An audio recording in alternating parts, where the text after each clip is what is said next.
সকাল সকাল যদি এমন একটা খাবার খাওয়া যায় তাহলে আপনার শরীর মন পেট দুটোই ঠান্ডা থাকবে।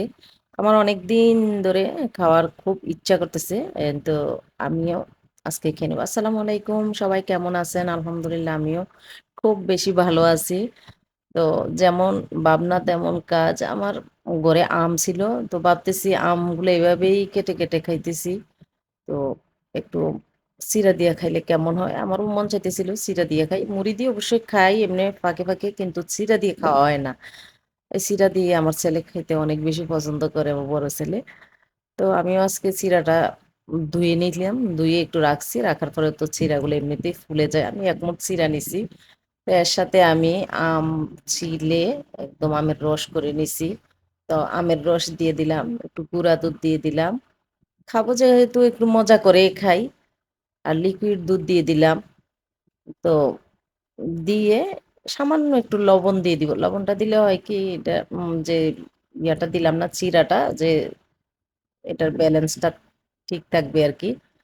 তো এর সাথে আপনি কোনো ধরনের মিষ্টি জাতীয় জিনিস না মিশাইলেও কিন্তু চলে। তারপরও আমি সামান্য একটু মধু দিব। এই মধুগুলা আমার বাংলাদেশ থেকে নিয়ে আসা, তাও এগুলো একজন গিফট দিছিল, ওই মধু এগুলা। তো আমি মধু সামান্য একটু মধু হবে, 1 চামচের মতো হবে, জাস্ট খালি এটা কোনো মিষ্টিও বাড়াবে না, জাস্ট একটু হালকা টেস্ট বাড়াবে আর কি। তো আমি মধুটাও দিয়ে দিলাম, দিয়ে সুন্দরভাবে আমি চামচ দিয়ে মিশিয়ে নিব। মিশিয়ে একদম দেখেন মিশিয়ে কালারটা যে কি জুস আসে। তো এইরকম যদি এই আমের সিজনে আর এই গরমের সিজনে একটু সকালবেলা এই খাবারটা খাওয়া যায়, আসলেই খুবই শান্তি লাগে। আমার তো খুবই ভালো লাগছে।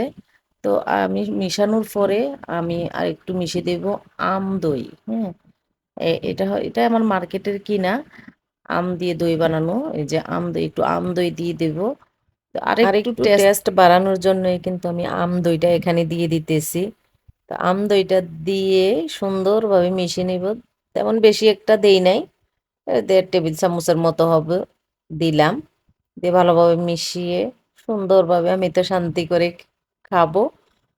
তো আপনারা যারা খান নিশ্চয়ই জানেন এর টেস্ট কত মজার। তো ভিডিওটা যদি ভালো লাগে লাইক শেয়ার কমেন্ট করে যাবেন, আর আমার পাশে থাকবেন। সবাই ভালো থাকবেন। আসসালামু আলাইকুম। ভিডিওটা আসলে 2 দিন আগের, আজকে দিতেছি। ভালো থাকবেন সবাই।